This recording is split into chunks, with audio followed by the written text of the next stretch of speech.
Stop, put our bikes up in front of us. Yeah. Got here. Oh. So while I was checking the cameras, might have been when he came back. He might have been out there.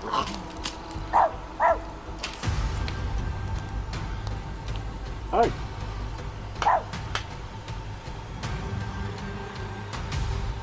Hey. Hi. So, you have a guy. Wow. Guys.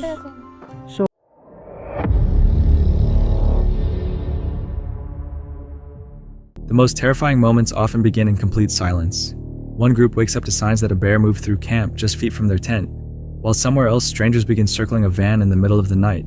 If you were there alone, how would you react?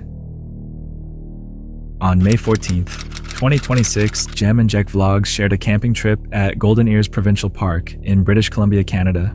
Their channel usually focuses on daily life travel camping and outdoor adventures with a warm and natural style.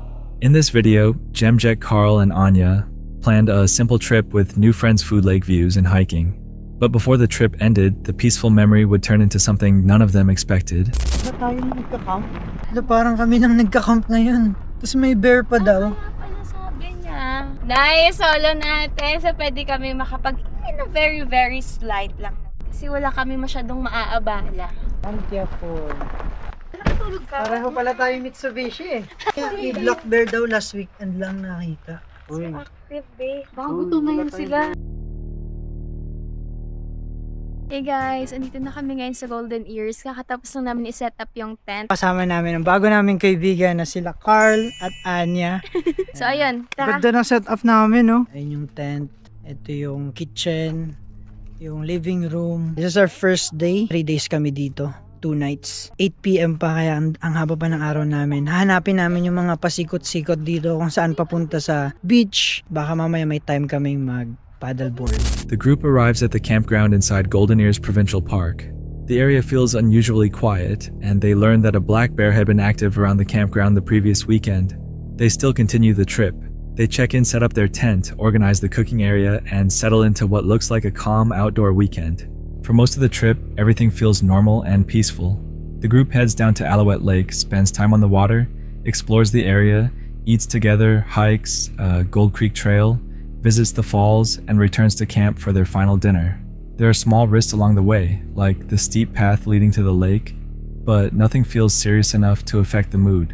It still feels like a warm camping trip centered around friendship, food, and a beautiful place in the forest.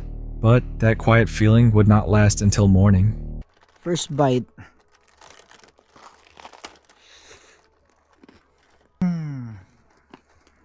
Sarap. Wala na yung gas, oh. Sarap po, toasted. Sarap. So ngayon may pupuntahan kami. Babalik kami sa beach. 10 PM. Dito kasi sa campground namin mapuno kaya hindi namin ma-enjoy yung full sky. Pababa kami ngayon. Uy, tingin kayo sa dinadaanan niya. Safe tong ginagawa natin. Wala naman tong ano. So guys, pupunta kami ngayon sa lake magsa-stargazing. Dala namin ng team. Lakbay ang aming team, literal. Grabe yung dinadaanan namin, no? Dandan. Oh my gosh, guys, what if pag skinny dip tayo? Never niyo pa ba na-try? Lamig-lamig eh. Wow! Guys, Sobrang dilim lang ngayon pero ang ganda. Okay. alam niyo ang ganda kasi, open air siya. Tapos may bundok, silhouette ng bundok. Tapos yung tunog ng alon. Yeah. Tayo ng alin dito. Hindi siya Siya doon dramatic naman ang kwento na ito. Good night everyone. Para tayo na sa evacuation center pala. Around 10 p.m., they walk down to the lake to look at the stars because trees block the view from camp. It is very dark and they use flashlights while moving around outside. At this point, they still have no idea what may be moving near their camp later that night. On the final morning, the tone changes. Basag. Holy shoot.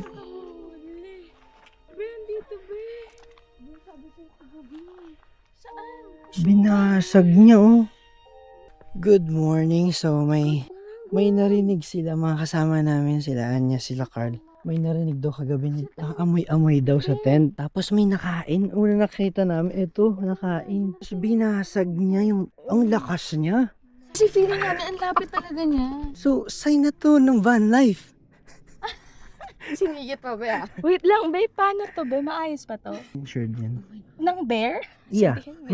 Yeah, insured yan. Hindi nyo kami ginising. Grabe yung cravings niya, sinangag. So tama lang na hindi tayo nagsusstore ng pagkain sa tent. Kasi kung may pagkain tayo sa tent, malamang, eto nga nabasag niya yung tent. Grabe oh.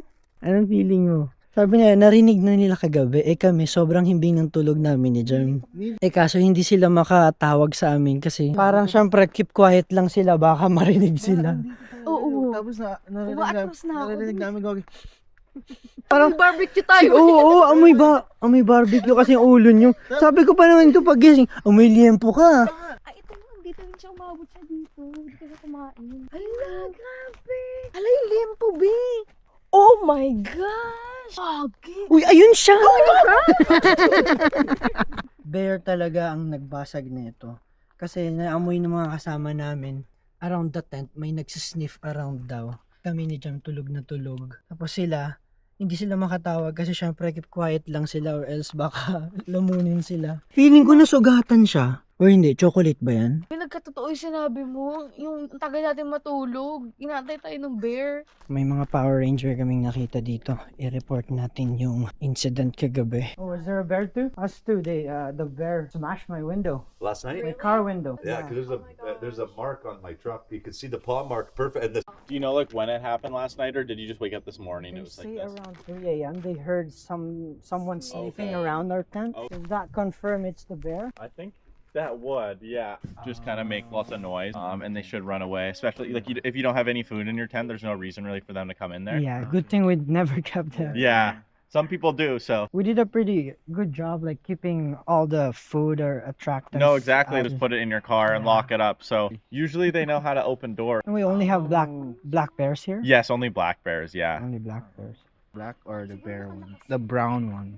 Usually brown bears are more aggressive. Black bears are pretty skittish. Like they're pretty scared of a lot of things. So they will run when they hear sounds. The group finds the rear window of the Mitsubishi shattered.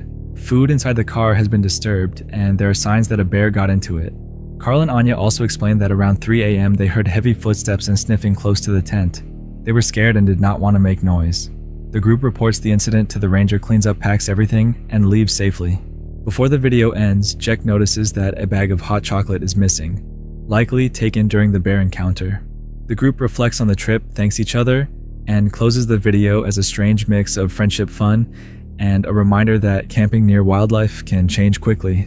Some viewers believe this was clearly a bear encounter caused by food smells around camp. Others questioned the broken window and wondered if something did not completely add up. But either way, the safest conclusion is simple. They were lucky the bear went for the car instead of the tent, and everyone made it home safely. Being close to a bear is frightening enough, but encountering one on a steep trail is even worse. They had no choice but to keep moving and hope it was not following behind them. On October 2nd, 2019, one of the most intense forest encounter videos I've seen was uploaded to YouTube.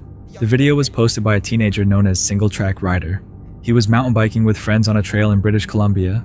What began as a normal ride through the woods quickly turned into something far more disturbing. Yeah, maybe. You coming this way? Yeah, he's walking right there. He's running. Yep.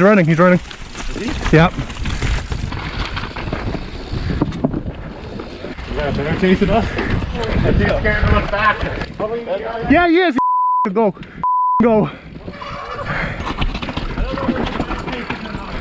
He totally was running down the trail.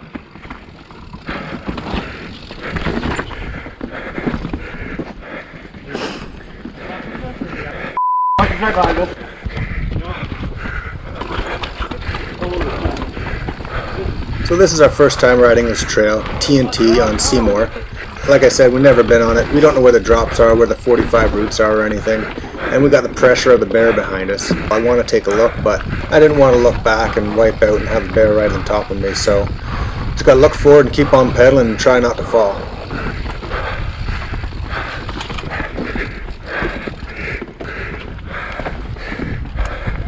So I got a little look back right there.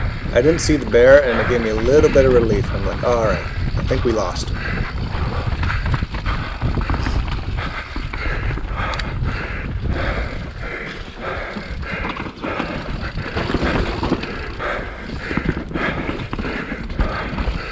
Right before entering a black diamond trail, the group suddenly notices a black bear behind them. You can immediately hear how nervous they are. The trail ahead is steep and technical, and because they are already riding, they don't have many safe options to stop, turn back, or escape. After riding for a while, they decide to stop for a moment, hoping the bear has already moved somewhere else. But that is when the situation becomes even worse. Oh, Are we all just gonna stand up and put our bikes up in front of us? yeah. That's here. Oh. Okay, go, go, go. No, no, I no. know we all just stand and put our bikes We gotta up. stay together. We can all be big. Get out of here! Good. Ah! Keep your back. Hey, Hey! he's followed us for a while. Where's down the trail? I don't want one. I see him still. Slowly just. Hey, come. Hey! Hey! You out here, bear? Keep going up. He's still there. Now he's taking off. Now he's going around. Now which I'm a bow. He's still there. He's just to the left now. Oh, I can't throw. Slowly walk. Slowly walk. Stay together. There's no. He's right behind. Slowly. Yeah. Right behind that bush. He's not huge, but he's big enough. Oh, he'll do some damage. Bear. He chased us. Like, oh, let's do a new trail and run away from a bear. He chased for like a kilometer. Yeah, that was a while. Maybe Is he coming yet? trail there. Yeah, maybe once this hang out. Oh, there's a bear guy. Yeah. Yeah, I wish we could just like don't give a No. Oh, I don't see a big black mass. No. There he is. He's coming. Are we gonna pedal? All right, we got to pedal or no? If you just say stop, stop. He can run faster than we can ride. I know, that's the problem. He gets like a main road. We walk together up there? Yeah, walk together. You think you can ride down a couple of hills? Make noise. So yeah, I have a bar in my backpack, so I just drop it. Yeah. Right, give them. They might follow like eat it in one bite to follow the feeding you. Yeah. I don't see him. Okay. You never do this trail again. Yeah. Trail is safe. It's not TNT. It's the bear trail. Bear must be listening to AC/DC on repeat. The bear had followed them down the trail. Based on how quickly it appears again, it could not have been very far behind them. For a moment it feels like the bear is almost directly on their trail. On a narrow mountain bike path, moving faster is not always safer. Roots, drops, sharp turns, and loose ground can turn one mistake into a serious crash, especially when fear takes control. Thankfully, the riders kept enough control to create distance and get out safely. Still, this encounter shows how quickly a tense moment in the woods can become dangerous. Maybe the bear was simply using the same trail, or maybe their movement caught its attention. Either way, they had almost no room for error. What would you have done in their situation? On the channel, Dub Ventures, Tom and Brooke travel throughout the UK and Europe, sharing the freedom, beauty, and reality of life on the road. For 5 years, they had been traveling without ever dealing with anything truly serious. Bad weather, difficult parking spots, and small inconveniences had always been part of the lifestyle. But while traveling the Northeast 250 route in Scotland one night became so disturbing that they nearly chose to leave it out completely and never talk about it. In the end, they decided being honest mattered more. Now we're on the Northeast 250 route in Scotland and we've only been doing it for 3 days, and how are you enjoying it? Love it. It's amazing. Now we stayed here last night and we've decided we're going to stay another night here. We feel that the right thing to do is be honest with you guys. Whilst we're asleep, we actually got attacked while we was in the van. So at 2 o'clock in the morning, you know, someone was making some noise and you know, we moved on. I was like in a deep sleep, and then the next thing I heard Brooke screaming, and then as I woke up, I could hear these people were trying to get in the van. They knew there was someone in the van and they was being very aggressive in the things that they were saying for us to get out the van. That is exactly the kind of moment every van lifer dreads. You are half asleep, disoriented, stuck inside a small space, and suddenly forced to decide whether to stay locked inside or confront whatever is happening outside. Tom grabbed something from inside the van, opened the door, and stepped out by himself. Whatever happened during those next few seconds was enough to make the group immediately turn around and run. My immediate reaction was to jump up. I broke the TV whilst I was doing that. Now, I jumped up and very quickly I was aware of what was happening. I got something from the van, I opened the door, I got out, and very quickly this group of people realised that it was a mistake to continue what they was doing, and they ran off basically. A woman staying in a nearby camper van heard everything and stepped outside, visibly shaken. She had been close enough to realize this was not simply random noise during the night. The police were contacted not because Tom and Brooke believed officers would quickly find whoever was responsible, but because something that serious needed to be reported. They also had to make a choice: stay where they were, head home, or keep moving. After experiencing something like that, going home would have been understandable. It becomes hard to feel safe again after fear has completely changed to place. But Brooke did not want the people who frightened them to become the reason the trip ended, so they drove farther down the road and found another place to stop for the night. We had a decision to make, and the decision was simple. We had 3 choices, didn't we? Yeah. 1, we go home. 2, we stay where we are. Or 3, we move on. I thought Brooke was going to say, I want to go home. It's simple as that. But I thought, just because some idiots have tried to ruin our holiday, he's not making me want to go home. I want to continue my holiday. So we made the decision just to move on. Drove a bit further on and we parked in a lay-by. 5 years of van life, we have never experienced anything like this. No. And we know a lot of people in the van life community. And you know what? Nobody has ever told us that they've had an experience like this. Thankfully, the situation did not escalate any further. No one was injured, and they were able to continue the trip. But an experience like that is not something you simply forget the following morning. It changes how you react to every sound at night. It changes how carefully you choose where to park. It reminds you how isolated you really are when your home is parked beside a road far away from help, while strangers outside already know you are inside. And that is exactly what made this experience so unsettling. Tom and Brooke had spent 5 years traveling without ever facing anything like this before. They knew the van life community. They knew people who had spent years traveling. And still, this was exactly the type of night almost nobody expects until it happens to them. If you were inside that van, would you stay locked and call for help, or step outside like Tom did? This unsettling van camping encounter comes from the YouTube channel Work Less, Enjoy Life More. He arrives at a quiet high desert campsite with his dog shortly before sunset. He tries to get everything prepared before the cold night begins settling in. Sun's getting ready to go down, so I say we go ahead and just get camp set up and then get our fire started here soon so we can get dinner going. All right, and I got the dogs all set up. There's Mason boy. How you doing, bud? And there's Marty. Gotta be the center of attention. As the sun starts going down, he builds a fire before the desert temperature begins to drop. The scene quickly shifts from peaceful to isolated as darkness moves in, and he realizes how difficult camp becomes once visibility disappears. Later, he cooks a cowboy ribeye over the fire using hardwood chunks while trying to get the cast iron hot enough during the freezing desert night. The fire, the darkness, and the silence around him make the campsite feel remote, slowly building tension before anything unusual happens. While sitting inside the van, he suddenly hears something nearby and immediately stops to listen.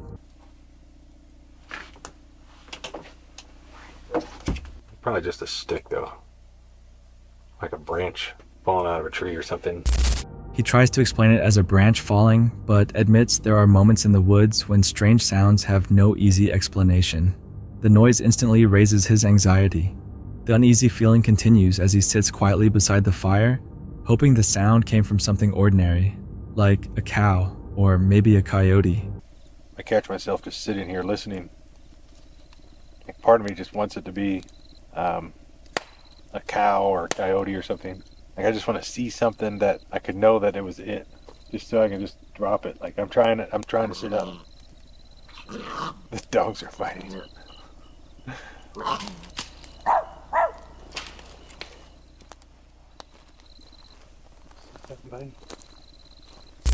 He wants to know what caused the noise so he can stop worrying. Even the dogs seem alert and uneasy in the darkness. Hi.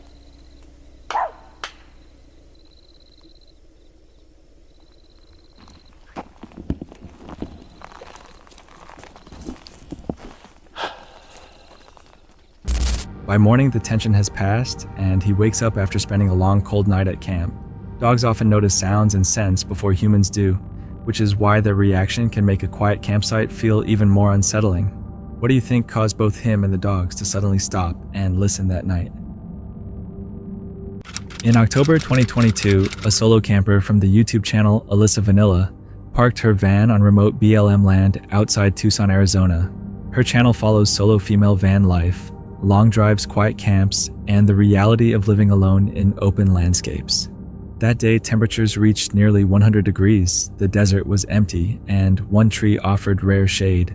It felt isolated, manageable, until someone noticed she was there. Currently, I think it's like 96 degrees, and I'm parked, as you can kind of see by the shadow, in front of a tree. The one tree I found in the desert, thank God. Oh my God, I'm getting bit by fire ants. What the hell? Dude, I was like, what's stinging me? Okay, I needed some space to myself. I've been in the city for a few days. I did laundry today, so I need a place to just put my laundry away. So I was in town and I just grabbed a pizza and then came out here. I need space to myself. I want to test to see if I'll make it in courtside, but it is really hot. Again, if this tree was not here, I wouldn't be.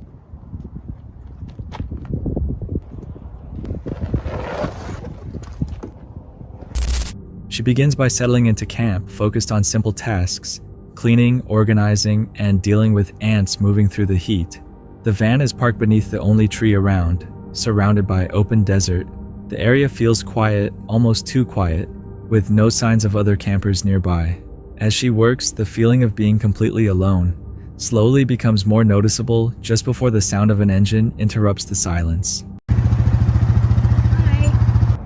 Just kind of checking, making sure everybody's got enough water. And... Oh, okay. Are you a ranger or? No, I just live close. So I kind of come out and check, make sure, because I know there's a lot of people that come out here that don't have a lot. I'm fine right now. I had shit stolen from my house 2 years ago, so I started making myself open to people that were out here, giving them my name so they knew who I was. Yeah. You know what? It's worked for me. Nobody steals shit from my house anymore. And what is your name? Johnny. If you need water, I have a hose outside that runs all the time. Stop there, fill your water jugs, whatever you need. And those that I get to know well enough, they're welcome to actually come in and use the shower a couple times a week. I'm not nice. home. My wife is. My children are. So if you need a shower, you're welcome to, come by. It would probably work better if you came by while I was there a couple of times, just so my wife gets to know you, so she doesn't think there's something stupid going on. Right. It's not by. It's not a problem. Okay, well, thank you.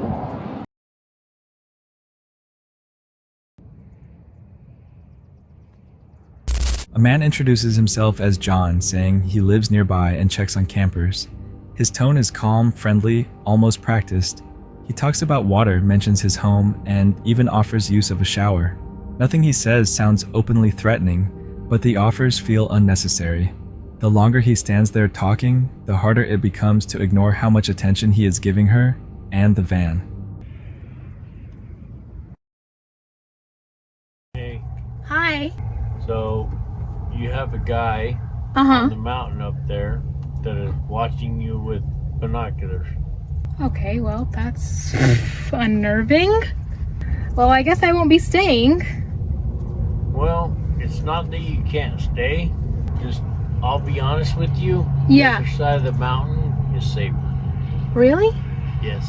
He's driving a older Dodge pickup, and he told me he comes out here and offers water to people, but I would stay away from him.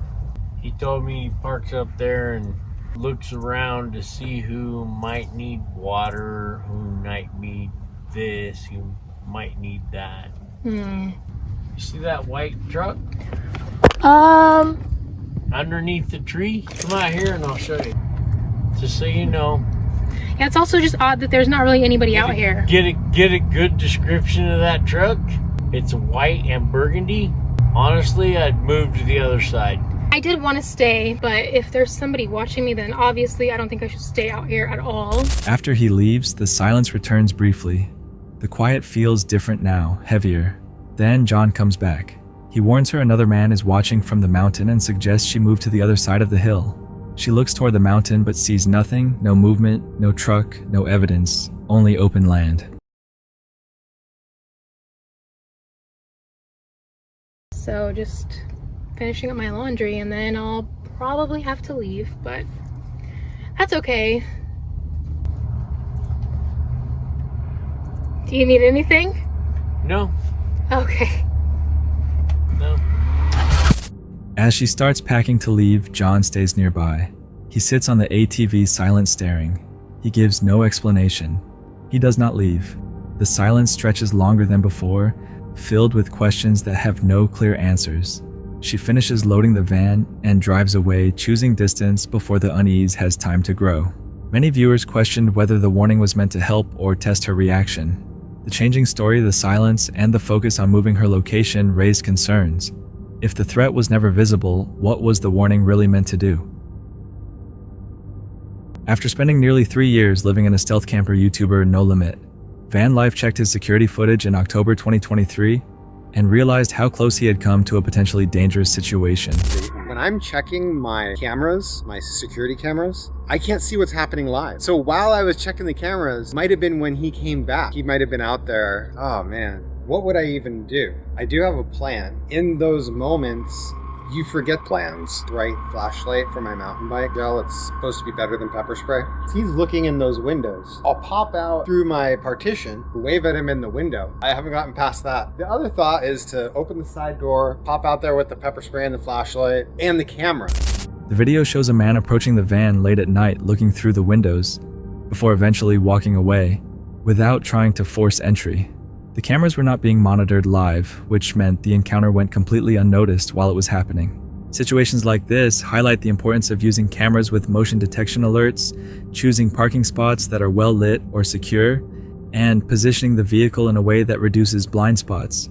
When your home is a parked van, how prepared should you be before a quiet night suddenly becomes uncertain? That's it for tonight. Which moment creep? Drop it in the comments. Have your own story, share it with us, and stay tuned. The next one is even darker.